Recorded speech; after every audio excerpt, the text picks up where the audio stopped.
मैं आपको विश्वास दिलाता हूं कि समाधान के लिए भारत और निजी रूप से मैं स्वयं हमसे जो कुछ भी हो सकता है हम अवश्य करेंगे।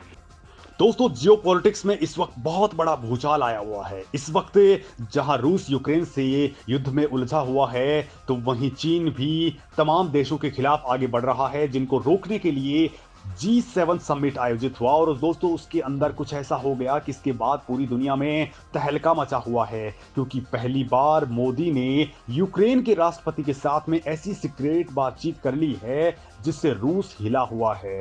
भारत ने रूस को एक क्लियर मैसेज दिया। आखिर इसके पीछे क्या मोदी की मंशा थी कि वो अचानक से यूक्रेन के साथ हाथ मिलाने पहुंच गए? तो दोस्तों, अब बड़ा गणित होने वाला है, क्योंकि दोस्तों अगर आपसे भी कोई पूछे कि भारत का सबसे भरोसेमंद देश कौन सा है, तो आपका माइंड सीधा का सीधा रशिया की ओर चला जाएगा। क्योंकि दोस्तों, आप भी बचपन से सुनते आ रहे होंगे कि रशिया भारत का स्ट्रेटेजिक अलाय है, रशिया भारत का सबसे बड़ा बिजनेस पार्टनर है, और रशिया ही वो देश है जो भारत को हर मुश्किल से बचाने की कोशिश करता आया है। लेकिन फिर अचानक से ऐसा क्या हो गया कि मोदी ने ये पूरा का पूरा गणित ही अलग दिशा में अब घुमा दिया है। दोस्तों, ये तमाम बातें बहुत तगड़ी होने वाली हैं, क्योंकि मैं आपको जो कुछ बताने वाला हूं वो आपको इस पूरे की पूरी परत को खोलने के लिए बेहद मददगार साबित होने वाला है। लिहाजा मेरे साथ आप बने रहिए, क्योंकि दोस्तों पिछले कुछ दिनों से रशिया और इंडिया को लेकर के जो खबर आई है वो बेहद निराश करने वाली है। खबर यह है कि भारतीय तेल कंपनियों का करीब 3200 करोड़ रुपया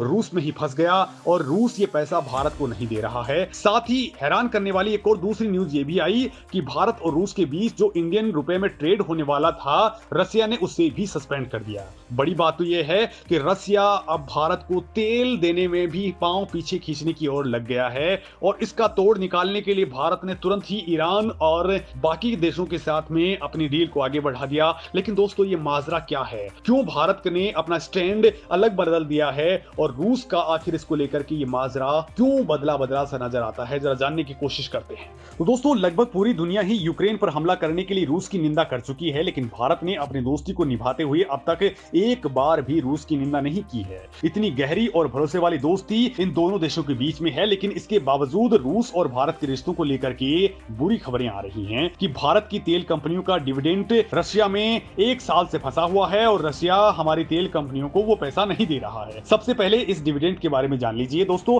डिविडेंड का मतलब होता है फायदा। जी हां, अगर आपने किसी भी कंपनी के शेयर्स को खरीदा है तो आप कंपनी के उतने हिस्से के मालिक बन जाते हैं, और इस हिसाब से अगर कंपनी को कुछ भी बेनिफिट होता है तो उस फायदे में से आपके शेयर रेशियो के हिसाब से प्रॉफिट मिल जाएगा। तो ये चीज इंडियन ऑयल कंपनीज के साथ भी है। चूंकि भारत रशिया का स्ट्रेटेजिक पार्टनर है, तो रशिया ने अपने कई सारे प्रोजेक्ट से भारत की कई ऑयल कंपनीज को हिस्सा यानी शेयर दे रखा है, और जब उन प्रोजेक्ट्स में बेनिफिट होता है तो उसका हिस्सा इन ऑयल कंपनीज को भी मिलता है। अब दोस्तों, आप भी जानना चाहेंगे कि भारत की वो कौन सी कंपनियां हैं जिनका रशिया के प्रोजेक्ट्स में हिस्सा है और उनका पैसा अभी फंसा हुआ है। तो दोस्तों, ओएनजीसी की फॉरेन कंपनी ओएनजीसी विदेश लिमिटेड, इंडियन ऑयल, भारतीय पेट्रोलियम कॉर्पोरेशन लिमिटेड और ऑयल इंडिया, ये सब भारत की वो तेल कंपनियां हैं जिन्होंने रूस से कई ऑयल और गैस प्रोजेक्ट्स में शेयर खरीदे, और अब इनका काफी पैसा डिविडेंड के रूप में वहीं पर फंसा हुआ है। अब दोस्तों, ऐसा तो नहीं है कि रूस भारतीय कंपनियों को होने वाला फायदा उनको नहीं देना चाहता है, क्योंकि इसमें कई सारे फैक्टर्स जिम्मेदार हैं जिनको हम डिस्कस करेंगे। दरअसल दोस्तों, एक देश से दूसरे देश में ट्रांजैक्शन करने के लिए स्विफ्ट ग्लोबल पेमेंट सिस्टम नाम का एक चैनल यूज होता है, और उस चैनल का यूज करके दो देशों के बीच में पैसों का ट्रांजैक्शन होता है। लेकिन रूस ने जब से यूक्रेन पर हमला किया, तब से अमेरिका और यूरोपीय देशों ने उस पर कई तरह के बैन लगा दिए, और इसी के कारण स्विफ्ट ग्लोबल पेमेंट सिस्टम से रूस के कई बैंकों को बाहर कर दिया गया, और इसी वजह से रूस भारतीय तेल कंपनियों को उनका पैसा नहीं दे पा रहा है। हालांकि इसको लेकर के दोनों देशों के बीच बातचीत हो रही है कि कोई समाधान तलाश लिया जाएगा, और उसी माध्यम से भारतीय तेल कंपनियों को उसका हिस्सा भी मिल जाएगा, और ये काम किसी तीसरे देश की करेंसी का यूज करके किया जा सकता है। दोस्तों, हाल फिलहाल में भारत और रूस ने जो अपने आपस में ट्रेड किया है, उसके अंदर यूएई की करेंसी दिरहम का यूज हुआ है, और आने वाले वक्त में भारतीय ऑयल कंपनीज को उनका पैसा भी किसी और चैनल के जरिए उनको मिल जाएगा, क्योंकि रूस पर लगे प्रतिबंधों की वजह से भारत और रूस को बड़ी दिक्कतें हो रही हैं। लेकिन इसके बावजूद भारत रूस से तेल लगातार खरीदता जा रहा है। यहाँ पर आपके मन में भी सवाल पैदा हो रहा होगा कि आखिर जब डॉलर के अंदर ट्रेड नहीं हो रहा है, स्विफ्ट के अंदर वो आपस में पैसे नहीं भेज पा रहे हैं, तो फिर तो ये मामला कैसे सोल्व हो रहा है? तो चलिए दोस्तों, इसकी बात मैं आपको बता देता हूं। दोस्तों, रूस से जो भारत तेल खरीद रहा है उसमें भारत की रणनीतिक जीत काफी तरह से सामने आ चुकी है। अमेरिका ने भी इस मामले में अपने घुटने टेक दिए हैं, तो वही यूरोप भी तमाम कोशिशों के बावजूद भी कुछ नहीं उखाड़ पाया है। दोस्तों, अमेरिका में एक कानून है कि अगर उसने किसी देश पर कोई भी बैन लगा दिया तो उस प्रतिबंध को दूसरे देशों को भी मानना पड़ता है, और जो भी देश यूएस के प्रतिबंधों को नहीं मानता, यूएस उस पर भी बैन लगा देता है। अमेरिका ने रूस पर जो बैन लगाए हैं उनके मुताबिक कोई भी देश रूस से ऑयल और गैस नहीं खरीद सकता। इसके ऊपर बाकायदा एक प्राइस कैप लगा दिया, लेकिन इंडिया रूस से ऑयल को लगातार इंपोर्ट कर रहा है, वो भी बहुत ही कम कीमत पे। यहां तक कि ऑयल इंपोर्ट करने के कारण रूस भारत के टॉप 5 ट्रेड पार्टनर्स में से एक बन गया है, जबकि रूस यूक्रेन जंग से पहले रूस भारत के 20 बड़े ट्रेड पार्टनर्स की लिस्ट में भी नहीं था। लेकिन अभी तक अमेरिका ने भारत पर कोई बैन नहीं लगाया है। इस बारे में US assistant general secretary of energy resources Geoffrey बाबर से पूछा गया तो उन्होंने कहा कि अमेरिका ने भारत पर रूस से ऑयल इंपोर्ट करने के लिए सैंक्शंस नहीं लगाए हैं और ना ही वो फ्यूचर में लगाने वाला है, क्योंकि भारत अमेरिका का एक अच्छा पार्टनर है। दूसरा, अमेरिका के 2 ऑब्जेक्टिव्स भी इससे बुरे हो सकते हैं, क्योंकि अमेरिका का पहला ऑब्जेक्टिव है कि मार्केट में ऑयल की कमी ना हो, और दूसरा ऑब्जेक्टिव ये है कि रूस से प्रीमियम दर पर ऑयल ना खरीदा जाए। और भारत अमेरिका के इन दोनों ही ऑब्जेक्टिव्स को पूरी तरह से फॉलो कर रहा है। एक तो भारत के ऑयल खरीदने से मार्केट में ऑयल की कमी नहीं हो रही, दूसरा भारत बहुत ही कम दर पर रसिया से ऑयल खरीद रहा है। दोस्तों, दिसंबर 2022 में G7 कंट्रीज ने ऑयल प्राइसेस को $60 सेट किया था, जबकि भारत इससे बहुत कम कीमत पर रूस से कच्चा तेल खरीद रहा है। और इन्हीं दोनों रीजंस की वजह से अमेरिका भारत पर सैंक्शन नहीं लगा रहा। लेकिन दोस्तों, इसकी पीछे एक और बड़ी वजह है, और वो वजह है चीन और साथ ही एशिया में अमेरिका की धमक, जो भारत के बगैर पॉसिबल ही नहीं है। जाहिर सी बात है कि इसी कारण से अमेरिका भारत पर एक छोटा सा बैन लगाने में भी लाख बार सोच रहा है।